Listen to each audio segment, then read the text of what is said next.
দিনটা মঙ্গলবার। অন্যান্য দিনের তুলনায় আজকে সকালটা যেন অনেক বেশি ভারী। সেই অন্যরকম হওয়ায় একটাই কারণ পরি। তাকে নিয়েই ভয় আর আতঙ্ক জড়িয়ে আছে নাইয়েবের মন। আদালতের নোটিশ অনুযায়ী আজ ঠিক সকাল 10টায় ঢাকার কেন্দ্রীয় আদালতে উপস্থিত থাকতে হবে তাদের। সেই অনুযায়ী মাপতিম গতকাল থেকেই আইনজীবীর সঙ্গে কাগজপত্র গুছিয়ে সবকিছু প্রস্তুত করতে ব্যস্ত। এতটাই ব্যস্ত যে গতকাল থেকে একবারের জন্য নাইয়াব কিংবা পরীর সামনে আসার সুযোগ হয়নি তার। কিন্তু শুধু এ কারণে কি নাইয়াবের বুকের ভেতর এমন অদ্ভুত অন্ধকার নেমে এসেছে? গুমোট এক অস্বস্তি তাকে সারাক্ষণ গ্রাস করে রেখেছে। রাত 3টে থেকেই তার ঘুম উধাও। মাঝরাতে একবার পরীকে বুকে জড়িয়ে শুয়ে থাকতে থাকতে চোখ লেগে এসেছিল বটে, কিন্তু হঠাৎ করে ঘুম ভেঙে যায়। এরপর আর এক মুহূর্তের জন্য চোখ ঘুমে নামে নেই। চারপাশে নিস্তব্ধতা, সঙ্গে নিজের অস্বস্তিটাকে সঙ্গী করে কেটে গেছে পুরো রাত। ছোট্ট পরী অবশ্য কিছুই টের পায়নি। সে মায়ের বুক জড়িয়ে নিশ্চিন্তে ঘুমিয়েছিল, এখনো ঘুমিয়ে আছে। তার চারপাশে যে কতটা হাহাকার, কতটা আতঙ্ক আর অনিশ্চয়তা ঘুরপাক খাচ্ছে সে তা জানে না। জানবে বা কিভাবে? এত কিছু বোঝার বয়স কি হয়েছে তার? আর বয়সী হলোই বা কি? নাইয়া প্রাণপণ চেষ্টা করবে এই সমাজের নিকৃষ্টতম ছায়াগুলো যেন কোনোদিনও তার মেয়ের গায়ে না লাগে। সব প্রতিকূলতায় বিরুদ্ধে দাঁড়িয়ে হলেও সে নিজের মেয়েকে আগলে রাখবে। এই আইনি লড়াইয়ে ধকলটুকুও যেন পরীর গায়ে না লাগে, এটাই তার একমাত্র চাওয়া। যে নারী নিজের সন্তানের সবচেয়ে প্রয়োজনের সময়টুকুতে তাকে বুকে দুধ পর্যন্ত খাওয়ায়নি, সেই নারী হঠাৎ করে মাতৃত্বের অধিকার দাবি করে ফিরে এসেছে। তার সম্পর্কে পরীকে কিছুই জানতে চায় না নাইয়াব। প্রয়োজন হলেও সে একাই সব কষ্ট বয়ে বেড়াবে, কিন্তু পরীর শৈশবকে তিক্ততা ভরিয়ে তুলবে না। ভোর অনেক আগেই হয়েছে। নাইয়াব নামাজ শেষ করেছে, তবু বুকের ভেতরে ভার একটুও কমেনি। সে ধীরে ধীরে বিছানা থেকে উঠে পরীকে ঠিক করে শুয়ে জানালার পাল্লা খুলে দিল। দুপাশে পর্দা সরিয়ে দিনের শীতল সকাল বাতাস এসে ছুঁয়ে গেল তার শরীর। সেই ঠান্ডা হাওয়ায় যেন মুহূর্তের জন্য হলেও মনের উত্তাপ কমিয়ে দিল। নাইয়াব নীরবে আকাশের দিকে তাকিয়ে রইল, মনে মনে আল্লাহর কাছে নিজের সব না পাওয়ার হিসাব খুলে বসলো। ছোটবেলার মাকে হারিয়ে বাবা কেমন আপনা আপনি পর হয়ে গেল, যার ফলে তাকে মাথা গোঁজার ঠাঁই পর্যন্ত দেওয়া হলো না। আপনজনদের অবহেলায় বড় হয়েছে সে। মামার বাড়ির থেকেও কখনো আপন হতে পারেনি। জীবনে প্রতিটি ধাপে শুধু বঞ্চনার সঙ্গী হয়েছে তার। এত কষ্টের পর যখন অবশেষে একটি সংসার পেয়েছিল, আল্লাহ তাকে উপহার দিয়েছিল পরীকে। সেই ছোট্ট মেয়েটি আজ তার পুরো পৃথিবী। তাকে হারিয়ে নাইয়াব এক মুহূর্তেও বেঁচে থাকতে পারবে না, কোনোভাবেই না। নাইয়াব চোখ টলমলে অশ্রুতে পরিপূর্ণ হয়। তার এত সব ভাবনার মাঝেই পড়ি ঘুম থেকে উঠে নিজে নিজেই মতো করে ফ্রেশ হয়ে নেয়। বাথরুম থেকে বেরিয়ে নাইয়াবকে একা জানালার পাশে দাঁড়িয়ে থাকতে এমন দৃশ্য সে আগে কখনো দেখেনি। প্রতিদিন ঘুম থেকে উঠে নাইয়াবকে পাশে পায়। নাইয়াবে তাকে ব্রাশ করায়, মুখ ধুয়ে দেয়, গোসল করায়, জামা পরিয়ে দেয়, তার সবকিছু সামলে রাখে। আর সেই মানুষটাকে এতটা উদাস দেখে ছোট্ট পরি দৌড়ে এসে জড়িয়ে ধরলো নাইয়াবের পা। হাস্যরত মুখে বলে উঠলো, আম্মু দেখো দেখো, পলি একাই রেডি হয়ে গেছে। পলি কিন্তু তোমাকে একটু ডিস্টার্ব করেনি? আমি এখন বল হয়ে গেছি, তাই না? মেয়ের নিষ্পাপ কথায় নায়েবের মুখটা হাদি খেয়ে উঠল। সে নিচের দিকে তাকিয়ে মৃদু হেসে ফেলল। পরীর গায়ে লাল রঙের সুতি ছোট একটা ফ্রক, তবে সেটি উল্টো করে পরা। ছোট্ট ছোট্ট হাতে নিজেই পরতে গিয়ে ঠিক করতে পারেনি। নাইয়া ফাটু গেজে বসে পরীকে বুকে টেনে নিল। আলতো করে জামাটা খুলে আবার সোজা করে পরিয়ে দিল তার গায়ে। তারপর দু গালে আলতো করে চুমু খেলো। পরে খিলখিল করে হেসে উঠল। সেও দু হাত দিয়ে নায়েবের মুখ ধরে গালে টুপ করে একটা চুমু দিয়ে বলল, পলি ভুলে গিয়েছিল। জামাটা সোজা করতে নায়েব এবার সত্যি হেসে ফেলল। ঘড়ি কাটায় তখন সকাল 7টা। নিচতলা থেকে আসমা খালার ডাক ভেসে আসছে। কিন্তু নাইয়াবের কেন যেন নিচে যেতে ইচ্ছে করছে না। বুকের ভেতর অকারণ এক আশঙ্কা বারবার ফিসফিস করে বলেছে, আজ যদি পরীকে নিয়ে এই বাড়ি থেকে বের হও তাহলে হয়তো আর তাকে নিয়ে ফিরে আসতে পারবে না। এই ভয়টাকে কোনোভাবেই মন থেকে সরিয়ে দিতে পারছে না নাইয়াব। বরং যত সময় যাচ্ছে আশঙ্কাটা ততই গাঢ় হয়ে উঠেছে। হঠাৎ বুকটা হু হু করে উঠল। সে দুই হাতে আরো শক্ত করে পরীকে জড়িয়ে ধরলো। পরীও কিছু না বুঝে মাকে আঁকড়ে ধরেই রইল, যেন তার ছোট্ট দু হাতেই পৃথিবীর সবচেয়ে নিষ্পদ আশ্রয়। শত চেষ্টা করেও সময়ে কে কখনো আটকে রাখা যায় না। তাই তো মা মেয়ের সেই ভালোবাসা ভরা মুহূর্তটাও শেষ পর্যন্ত কেউ ধরে রাখতে পারলো না। সেকেন্ড, মিনিট, ঘন্টা পেরিয়ে সময় নিজেই সবার সিদ্ধ গতিতে এগিয়ে চলল। অথচ নাইয়াব খুব করে চেয়েছিল সময়টা যেন এখানেই থেমে যায়। বন্ধ দরজা এই ঘরের ভেতর নিজের বুকের সঙ্গে পরীকে জড়িয়ে ধরে সারা জীবন কাটিয়ে দিতে চেয়েছিল সে। কিন্তু তার আর হলো না। এতক্ষণ মেয়ের টুকটাক শব্দ কিংবা আসমা খালার ডাক শোনার বদলে এবার কানে ভেসে এলো মাপতিমের ডাক। নাইয়াব। নাইয়াব মাপতিমের কণ্ঠ শুনেই বাড়ির দিকে তাকাতেই, ঘড়ির দিকে তাকাতেই তার বুকটা কেঁপে উঠল। সকাল 8টা বেজে গেছে। আদালতে পৌঁছাতে আর মাত্র 2 ঘন্টা বাকি।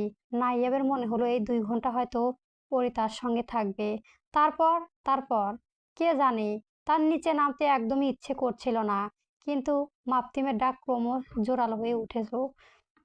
নিচ থেকে বারবার তাকে নামার জন্য ডাকছে সে। নাইয়াবের বুক জুড়ে তখন হাহাকার জমে উঠছে।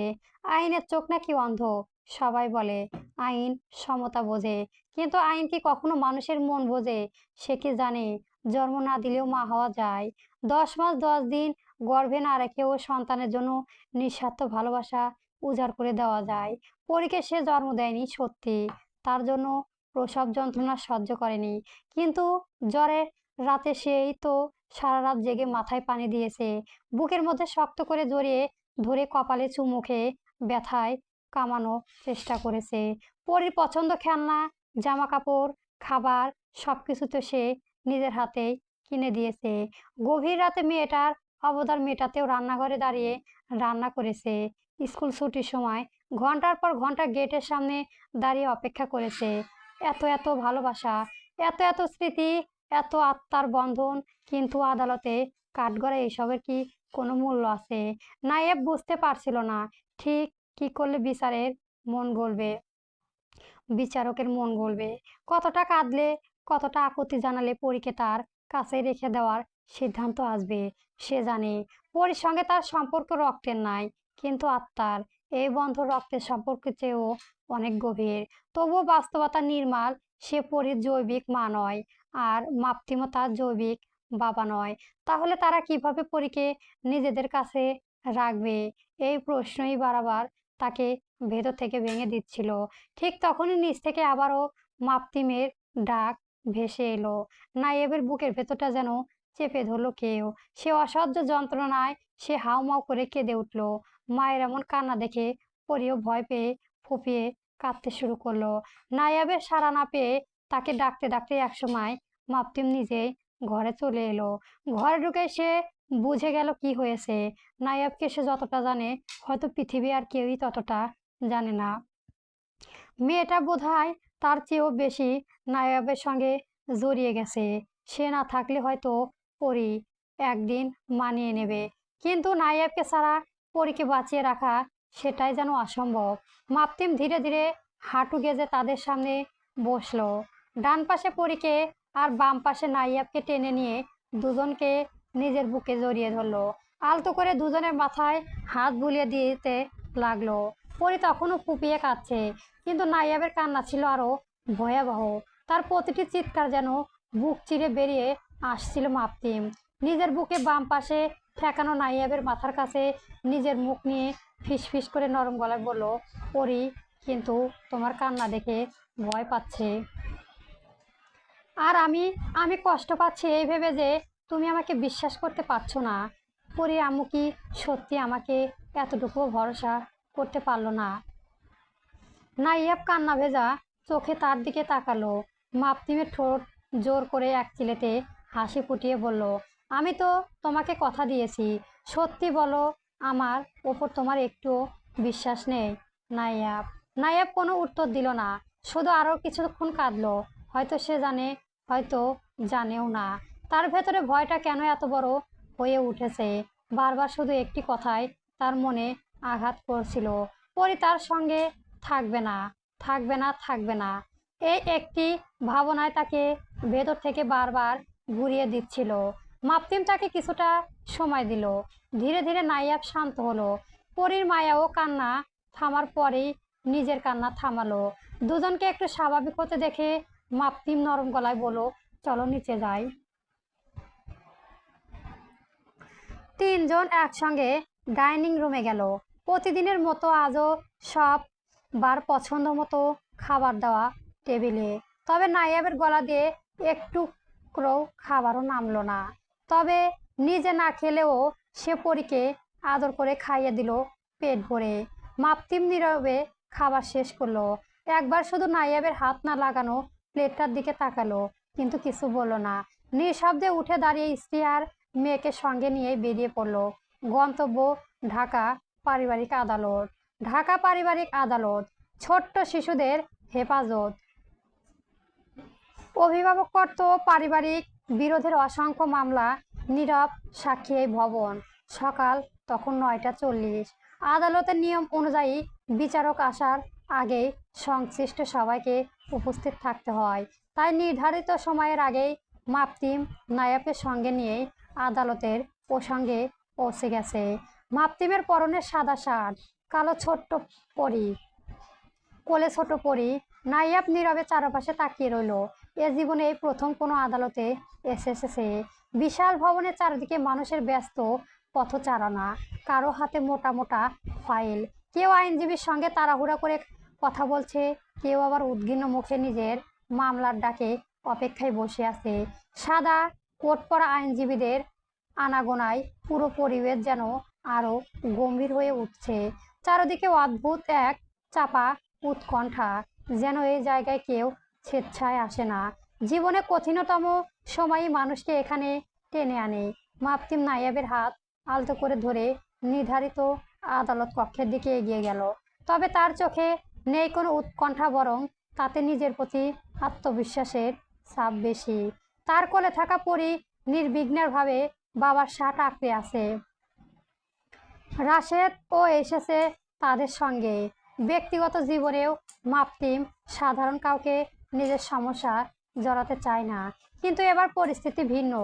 যে আইনজীবীকে সে নিয়োগ করেছে তিনি রাশেদের আপন মামা, দেশের অন্যতম অভিজ্ঞ ও খ্যাতিমান ব্যারিস্টার। জটিল পারিবারিক ও দেওয়ানি মামলা তার সাফল্যের গল্প, আইন অঙ্গে অঙ্গে বহু পরিচিতি। সাধারণ তিনি বেছে বেছে মামলা নেন। রাশেদের বিশেষ অনুরোধেই এবার মাপতিমের মামলা গ্রহণ করেছেন। রাশেদ নিজের হাতে সমস্ত নথিপত্র নিয়ে মামার পেছনে পেছনে হাঁটছে। প্রয়োজনীয় প্রতিটি কাগজ তিনি আগেই সুন্দরভাবে সাজিয়ে রেখেছেন। কিছুক্ষণ পর তারা আদালত কক্ষে প্রবেশ করলো। বড় কক্ষটি একপাশে দর্শকদের বসার জায়গা, সামনে দুই পক্ষ আইনজীবীদের জন্য নির্ধারিত। টেবিল আর সর্বোচ্চ স্থানে কাচের ঘেরা উঁচু বেঞ্চ, সেখানে কিছুক্ষণ পর বিচারক এসে বসবেন। এক এক করে সবাই নিজেদের জায়গায় বসে পড়লো। এরই মধ্যে আদালত কক্ষে প্রবেশ করলো নুসাইবা ও সাইবা। তাদের সঙ্গে এসেছে তাদের আইনজীবী, যিনি ঢাকায় পরিচিত একজন সিনিয়র অ্যাডভোকেট। নুসাইবার মা আসেনি। বিষয়টি দেখে মাপতিম একটু অবাক হলো না। ভদ্র মহিলার সম্পর্কে তার খালা, তিনি বিচক্ষণ ও নীতিবান মানুষ। নিজের মেয়ের অন্যায় জেনেও অন্ধ সমর্থন করেন, এমনটা মাপতিম কখনোই বিশ্বাস করেন নাই, আর হয়েছেও তাই। নুসাইবা ও সাইবা দূর থেকে মাপতিমের দিকে তাকিয়ে মুচকি হাসলো, কিন্তু মাপতিম কোনো প্রতিক্রিয়া দেখালো না। সে সম্পূর্ণ মনোযোগ দিল মামলার দিকে। কিছুক্ষণ পর বিচারক আদালত কক্ষে প্রবেশ করলেন। সবাই সম্মান জানিয়ে দাঁড়িয়ে গেল। বিচারক আসন গ্রহণ করতেই কার্যক্রম শুরু হলো। প্রথমে বাদী পক্ষের আইনজীবী দাঁড়িয়ে বক্তব্য উপস্থাপন করলো। তিনি পরীকে জন্মসাধন, হাসপাতালের সূচির সংক্রান্ত নথি, চিকিৎসা রিপোর্ট সহ বিভিন্ন কাগজপত্র আদালতে দাখিল করলেন। তিনি যুক্তি দেন, পরীর যৌবিক মা সাইবা, তাই সন্তানের হেফাজত তার কাছে ফিরিয়ে দেওয়া উচিত। বিচারক মনোযোগ দিয়ে সবকিছু শুনলেন এবং নথিগুলো পর্যালোচনা করলেন। এরপর দাঁড়ালেন মাপতিমের আইনজীবী। তিনি আদালতের সামনে দাখিল করলেন পরীর দীর্ঘদিনের লালন পালনের প্রমাণ, চিকিৎসা ব্যয়, শিক্ষার প্রস্তুতি, দৈনন্দিন পরিচর্যা, নথিং এবং আরও কয়েকটি গুরুত্বপূর্ণ দলিল। তিনি যুক্তি দিলেন, শিশুর সর্বোচ্চ কল্যাণে আদালতের প্রধান বিচার্য বিষয়। জন্মদাতা বা জন্মদাত্রী হওয়ার একমাত্র মানদণ্ড নয়, শিশুটি কোথায় নিরাপদ, মানসিকভাবে স্থিতিশীল এবং ভালোভাবে বেড়ে উঠেছে সেটি সবচেয়ে গুরুত্বপূর্ণ। সব বক্তব্য শুনে বিচারক কিছুক্ষণ নথিপত্র পর্যবেক্ষণ করলেন। মূলত শিশুর হেফাজত সংক্রান্ত মামলা আদালতে কোনো তাড়াহুড়া করে সিদ্ধান্ত দেওয়া যায় না। শিশুর বয়স, মানসিক অবস্থা, বর্তমান পরিবেশ, কার সঙ্গে তার আবেগগত সম্পর্ক বেশি, এসব বিষয় বিস্তারিতভাবে যাচাই করা হবে। তিনি উভয় পক্ষকে পরিবর্তিত শোনাশুনি আগে অতিরিক্ত প্রমাণ, শিশুর দৈনন্দিন জীবনযাপনের তথ্য, প্রয়োজনে বিদ্যালয় মতামত এবং সংশ্লিষ্ট অন্যান্য নথির আদালতে জমা দেওয়ার নির্দেশ দিলেন। পরবর্তী সপ্তাহে শুনানির নতুন তারিখ নির্ধারিত করে বিচারক আদালতের কার্যক্রম মুলতবি ঘোষণা করলেন। সবাই ধীরে ধীরে আদালত কক্ষ ছেড়ে বেরিয়ে যেতে লাগলো। নিজ আইনজীবীর সঙ্গে সংক্ষিপ্ত আলোচনা শেষ করে মাপতিম নীরবে পরীকে আরো শক্ত করে বুকে জড়িয়ে ধরলো। পাশে হাঁটছে নাইয়াব। করিডর জুড়ে মানুষের কোলাহল ও আইনজীবীর ব্যস্ত পথচারণা, ফাইলের শব্দ, সবকিছু যেন দূর কোনো আওয়াজ হয়ে রইল। নাইয়াব দীর্ঘশ্বাস পেল। আরো অপেক্ষা, আরো একটি সপ্তাহ। পরবর্তী শুনানিতে কি হবে সে জানে না, তবু বুকে গভীরে একটুখানি আশাকে সে শক্ত করে আঁকড়ে ধরে রাখলো। হয়তো শেষ পর্যায়ে পরী তাদের কাছেই থাকবে। পরবর্তী গল্প পেতে আমার চ্যানেলটি সবার আগে সাবস্ক্রাইব করে রাখবেন। গল্প আমার তুমি চলবে।